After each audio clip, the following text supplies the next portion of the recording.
Halo semuanya, ketemu lagi di Belajar Bareng Aljabar Linier nih. Di video kali ini kita akan membahas tentang matriks elementer. Apa itu matriks elementer?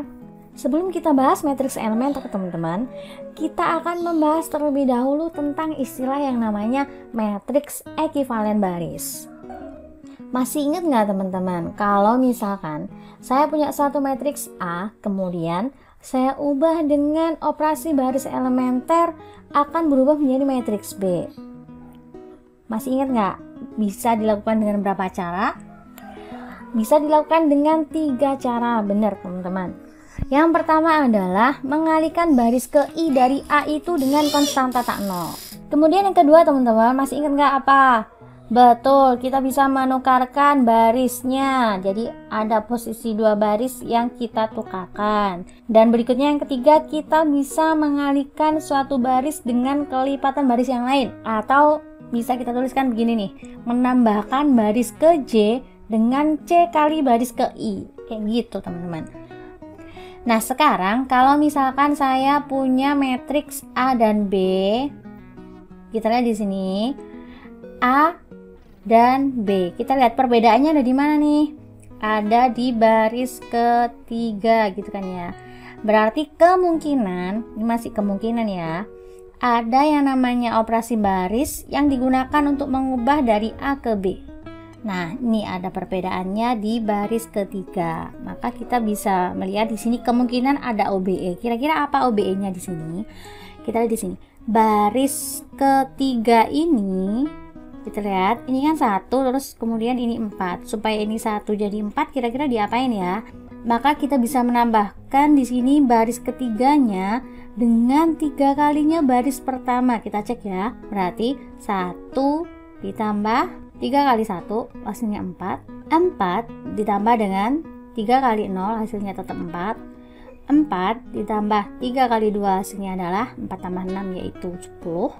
Terus 0 ditambah dengan 3 kalinya 3 yaitu hasilnya 9. Nah benar, berarti untuk mengubah A ini menjadi B, maka OBE apa yang akan kita lakukan? Yaitu dengan menambahkan baris ketiga ini dengan 3 kalinya baris pertama teman-teman. Nah sekarang kalau dibalik, kalau B ini kita ubah menjadi A, bisa nggak dengan OBE? Bisa, karena kalau A diubah menjadi B bisa, maka B diubah menjadi A juga bisa. Kita lihat di sini gimana caranya. Maka kalau kita pengen ini jadi 1 teman-teman, kita bisa mengurangi baris ketiga ini dengan 3 kalinya baris pertama. Benar nggak?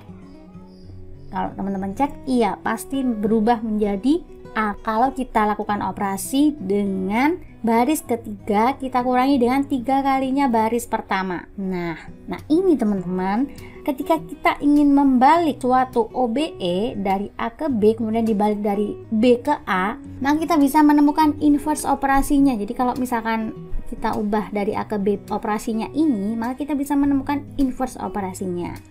Kalau kita kembali lagi ke sini teman-teman, kalau kita punya 1, 2, 3 ini dalam mengubah A menjadi B, kalau kita balik B ke A dengan inverse operasinya, langkah yang kita lakukan di inverse operasi adalah dengan mengalihkan baris terpilih yang kita pilih tadi. Kalau ini baris ke I, berarti ini juga baris ke I dari B. Kita kalikan dengan konstanta tak nol 1 per C. Jadi kebalikannya dari ini, dari C. Kemudian langkah yang kedua sama teman-teman, kita tukarkan posisi dari 2 baris yang sudah kita tukar sebelumnya. Kemudian yang ketiga, kalau kita menambahkan kelipatan suatu baris dengan baris yang lain, kelipatannya itu kita peroleh dengan mengalihkannya dengan C. Contohnya di sini tadi kita kali 3, maka inverse operasinya kita kalikan dengan min 3 teman-teman. Sehingga di sini inverse operasi yang ketiga adalah kita bisa menambahkan baris ke J dengan min C kali baris ke I. Bisa difahami ya teman-teman ya. Nah berikutnya, kalau misalkan kita melakukan rangkaian seperti ini, dari A kita ubah menjadi B dengan suatu operasi baris, nggak tahu itu operasi barisnya cuma 1 atau ada beberapa operasi baris, maka kita bisa mengatakan kalau A dan B itu merupakan 2 matriks yang ekivalen baris. Jadi A itu bisa diubah menjadi B dengan operasi baris, B bisa diubah menjadi A dengan operasi baris, maka dikatakan bahwa dua matriks tersebut ekivalen baris, teman-teman. Nah, setelah teman-teman tahu tentang ekivalen baris, kita bisa melanjutkan dengan pertanyaan, apa itu matriks elementer?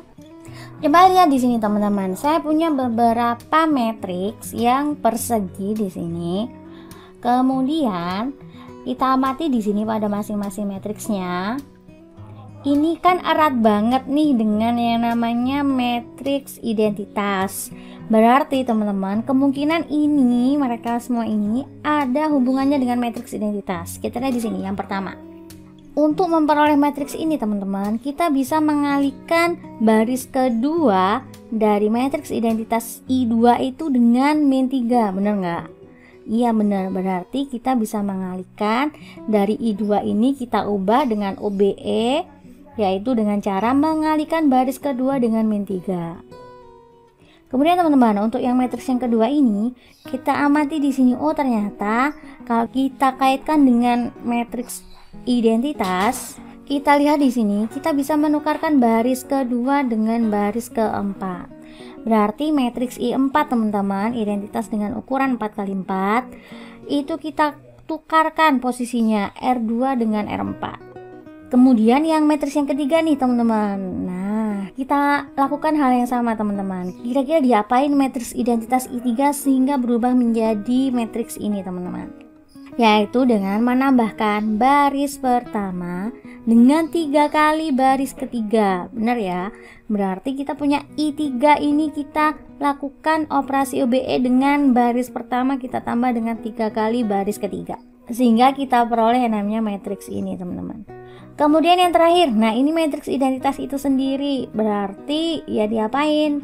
Ya kita punya matriks identitas I3, kita kalikan aja dengan 1 kali dari R2 atau 1 kali dari R1, atau bisa juga 1 dari R3.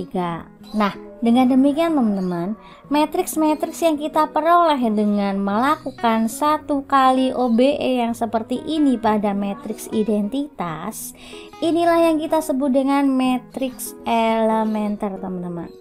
Jadi matriks elementer itu pasti ekivalen baris dengan matriks identitas, teman-teman, karena kita perolehnya dengan melalui pengubahan dengan suatu OBE kayak gitu, teman-teman. Nah, matriks elementer ini banyak sekali manfaatnya, teman-teman. Salah satunya adalah kita bisa menggunakan matriks elementer sebagai pengganti OBE. Jadi di sini operasi baris itu bisa kita lakukan dengan perkalian matriks bersamaan dengan matriks elementer. Kita lihat di sini. Misalkan saya punya matriks yang sama seperti ini tadi, teman-teman, A sama B. Nah, kita lihat di sini. Tadi sudah kita bahas kalau A diubah ke B, kita punya yang namanya operasinya adalah baris ketiga kita tambah dengan 3 kali baris ke-1. Jadi teman-teman, dengan cara mencari matriks elementer yang kita lakukan dengan operasi ini, jadi I3 ini kita operasikan dengan OBE baris ketiga ditambah dengan 3 kali baris pertama. Maka kita peroleh apa di sini? Baris ketiga kita tambah dengan 3 kalinya baris pertama. Berarti 0 ini berubah jadi 3, 0 tetap 0, 1 ditambah dengan 3 kali 0 tetap 1. Berarti akan berubah jadi 100, 010, 301, teman-teman. Nah, kita ubah sehingga menjadi seperti ini matriksnya, matriks elementer. Ketika kita kalikan, teman-teman, matriks E ini dengan matriks A dengan urutannya itu E dikali A, gitu kan ya, karena ukurannya ini adalah 4 kali 3, maka kita bisa mengalihkannya dengan posisinya E nya ada di sebelah kiri A, maka akan kita peroleh E kali A ini. Kalau kita kalikan, teman-teman ya, baris ke-1 tetap ya, karena dikalikan dengan 1, baris kedua juga tetap ya, akan berubah adalah baris ketiga di sini, teman-teman. Di sini 3 kali baris pertama kita tambahkan dengan 1 kali baris ke, maka akan otomatis berubah, teman-teman. E kali A itu adalah B itu sendiri, teman-teman. Nah, berarti teman-teman, kita bisa menggunakan operasi baris dengan bentuk perkalian matriks dengan cara mencari matriks elementer yang bersesuaian dengan OBE-nya, teman-teman. Nah, begitu pula dengan ini tadi teman-teman. Kalau kita ingin membaliknya, B itu diubah menjadi A, maka kan kita punya inverse operasinya ini nih teman-teman. Baris ketiga ditambah dengan min 3 kali baris pertama. Berarti kita bisa mencari matriks elementernya teman-teman, yaitu bentuknya nanti akan sama dengan E inverse teman-teman. Nah, E inverse ini akan memenuhi sifat ini. E inverse dikali B nanti akan sama dengan A. A ini diubah menjadi B, kita kalikan dengan E. Berarti kalau kita balik, B diubah menjadi A, berarti B-nya harus dikalikan dengan E inverse, kayak gitu. Artinya di sini teman-teman, matriks elementer itu akan selalu invertible. Maknanya adalah, misalkan kita operasikan I dengan OBE menjadi E, dengan salah satu dari tiga hal ini, tiga operasi baris ini, maka kita bisa membalik I menjadi E inverse dengan inverse operasi dari yang kita lakukan di atas. Jadi ya pasti salah satunya ada di sini. Kayak gitu. Artinya di sini inverse dari elementer itu juga pasti suatu elementer, karena I ke E kan satu kali operasi baris. Berarti I ke E inverse juga akan satu kali operasi baris, kayak gitu. Nah, berarti ada dua sifat nih teman-teman yang sudah kita bahas tentang matriks elementer, yaitu yang pertama, matriks elementer ini selalu invertible karena operasinya bisa diinverskan, maka matriksnya juga bisa diinverskan. Kemudian yang kedua, inverse elementer juga pasti suatu elementer. Karena untuk dapat suatu matriks elementer itu satu kali OBE, berarti inverse operasinya juga cuma satu kali, artinya inverse-nya juga tetap suatu matriks elementer. Nah, untuk bahan belajar teman-teman, ini sudah saya carikan ada satu sumber lain dari YouTube juga tentang aplikasi dari matriks elementer dan juga keekivalensian baris di dalam menyelesaikan masalah. Oke teman-teman, sampai jumpa di video-video yang lain. Bye-bye.